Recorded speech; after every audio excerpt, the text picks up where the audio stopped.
Hi folks, welcome to the full camera review of the POCO F3. Now what I like about this phone first of all is the fact that it can record 1080p at 60 frames per second videos from its front camera. This doesn't happen very often on a POCO, Mi or Redmi mid-range phone. In fact, it doesn't even happen this often on their flagships either.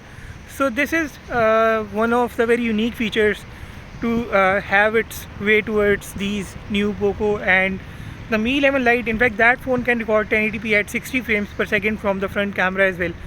Anyways, this video will give you an idea about the stability, color composition, saturation, dynamic range and the highlights management. I am walking, it's a cloudy day especially when I am recording this front camera video. I recorded this entire camera review on different days and then I am just going to compile it for this final review. Anyways, now I will move towards the 30 frames per second video sample. This is now 1080p at 30 frames per second video sample from the front camera of the POCO F3.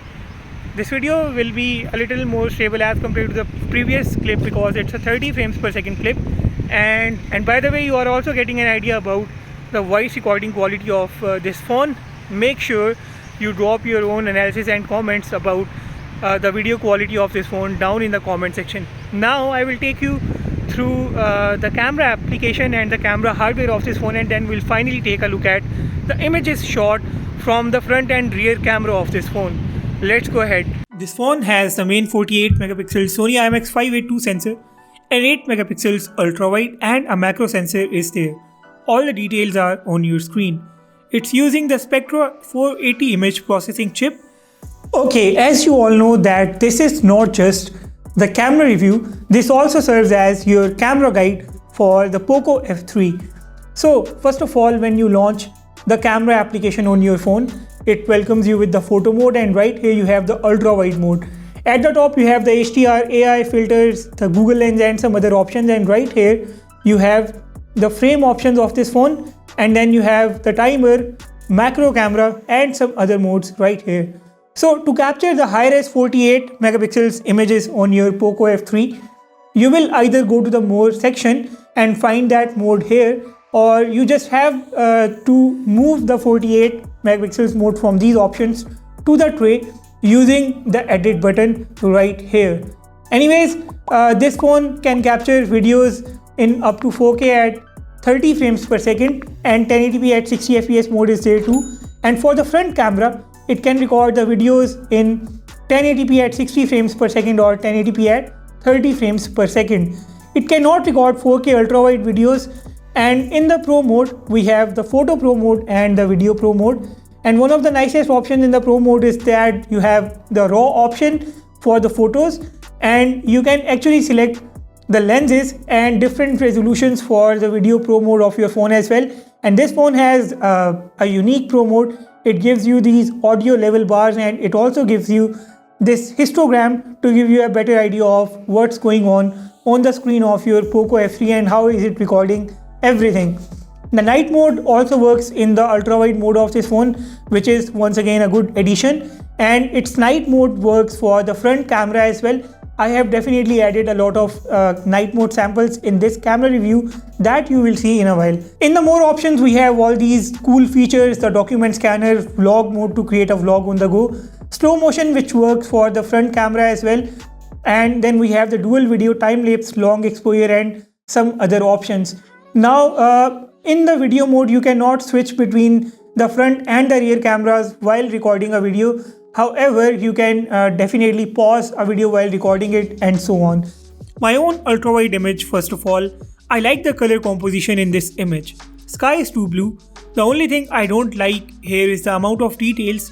Look at the grass, it is almost soft. Ultra wide cameras generally do not have very high details, but the details shouldn't be this poor either.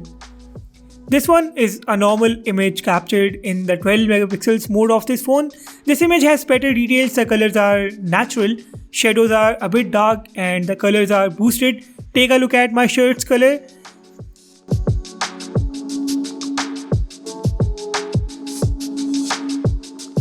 Here this one is a high-res 48 megapixels image and you can see a big shift in the colors.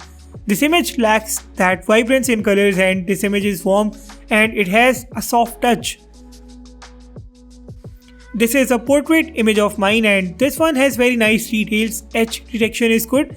This phone has in fact wiped off some extra edges which you may not notice here. The colors are very good, background blur is intense and looks great.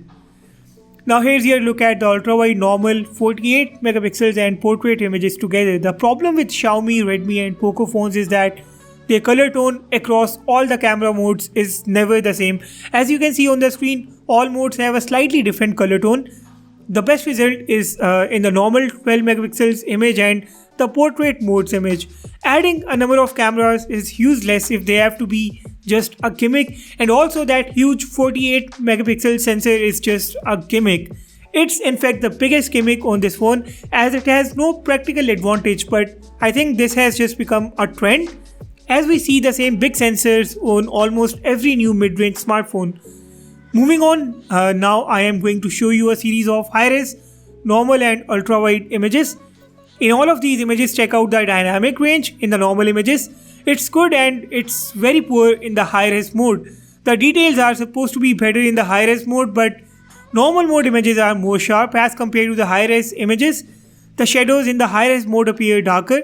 When we take a look at the ultra-wide versus the normal images, the dynamic range becomes better in the ultra-wide mode, but the problem with the ultra-wide mode is the amount of details which is poor. So if you want the best results from the camera of your Poco F3, I would suggest sticking to the standard 3:4 12 megapixels photography mode, and by the way that's also the default photography mode of this phone. The high-res mode is placed far away under more options. You may consider capturing the high-res images when you have to capture a landscape or you want a little bit of room for zooming into an image.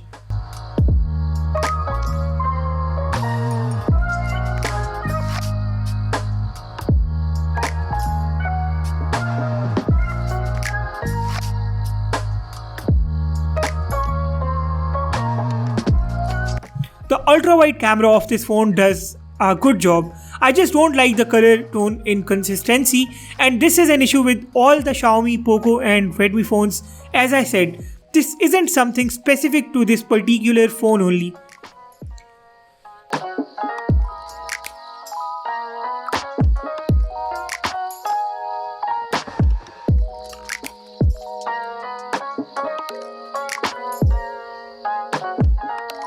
Now on the screen you have a normal mode image being compared to the zoomed in shots. This is a 5x and then a 10x image from the Poco F3 just to give you guys an idea about the digital zoom of this handset.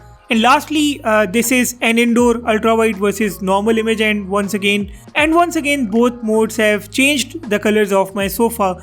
The colors of my sofa are better in the ultra wide mode image here. I will now show you a series of normal images shot on the rear camera. In the normal camera mode, I set the HDR to auto and I prefer using the AI to get that color boost. Remember, we are reviewing this one phone only right now, so we can't declare it a winner outrightly now because we'll know about its actual performance when we compare it to some of the most popular competitors. Now the colors in all these images look great. That added vibrance makes the images eye-catching. The amount of details in the normal mode images is good. Everything is quite visible. Even in the indoor images, this camera performs very good. The whites, the blacks, all of that looks well balanced. The images could be more sharp, but they are not bad in their current form either.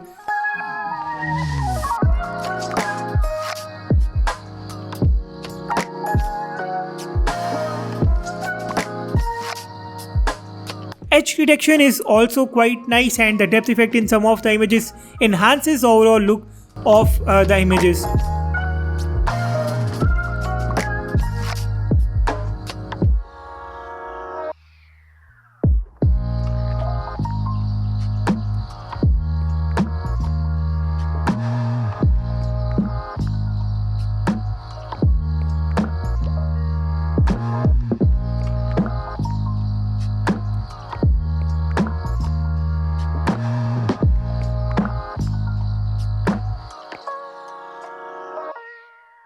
The macro camera of this phone does quite a good job. It captures very accurate, highly detailed and good looking images. No complaints or drawbacks as far as the macro camera of the Poco F3 is concerned. Let's take a look at the low light and night mode photos now. The night mode plays a great role on this phone and it brings the dead photos to life as you can see on the screen. The night mode also works with the ultra wide camera of this phone. Images are not 100% clean, I can see a little bit of noise here, but I think this is one of the best night mode performers as far as the Poco phones are concerned.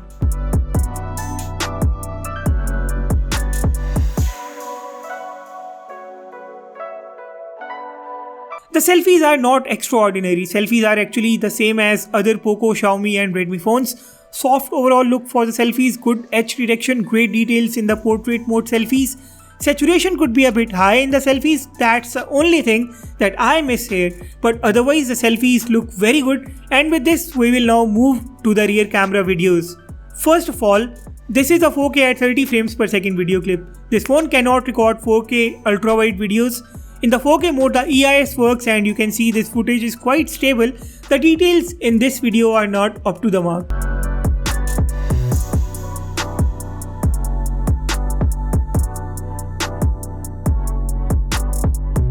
In the 1080p at 60fps mode the EIS doesn't work and you can already see that the stability in this video is quite horrible.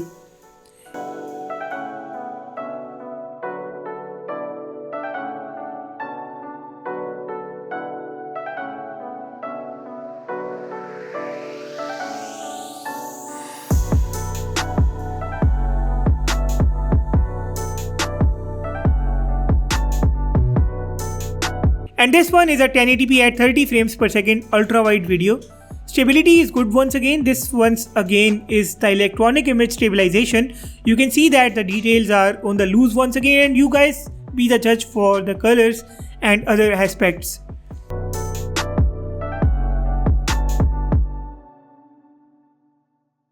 In the end, this one is a 1080p at 30 frames per second normal video clip, and with this our Poco F3 camera review approaches its conclusion. As usual, I will break down my conclusion into a few simple points to make it easy for you guys to understand. 1080p at 60fps video recording from the front camera of this phone is a great addition. Its voice recording quality is also good and stability is fine. If you have super steady hands, you won't need a gimbal for the front camera videos. The rear camera videos need a lot of improvement, they are not as good right now. Ultra wide camera lacks details, it has good color tone but the color tone doesn't match the color tone of its standard 12 megapixels mode. 48 megapixels mode of this phone's camera is a gimmick, so you will have to stick to the standard 12 megapixels shooting mode for the best results. Color tone doesn't match across the ultra wide, normal and the 48 megapixels mode. That needs to be fixed. And the portrait mode is good, no issues there at all. As far as the camera app is concerned, that is quite powerful. A lot of features to enhance your photography experience. So overall, a good camera in this price bracket, but we can't outrightly declare it a winner as I just said before without comparing it to the competitors. Also, the Poco F3 has a screen dimming issue right now. I have shot all these same images and videos on the Galaxy A52 and the A72 as well, and I am already working on those comparisons. So I would suggest you guys to wait for my comparison videos before you make a decision. Drop your analysis and feedback down in the comment section. Hit the like button if you haven't yet and subscribe too. With that being said, I will sign off and see you all in the next one.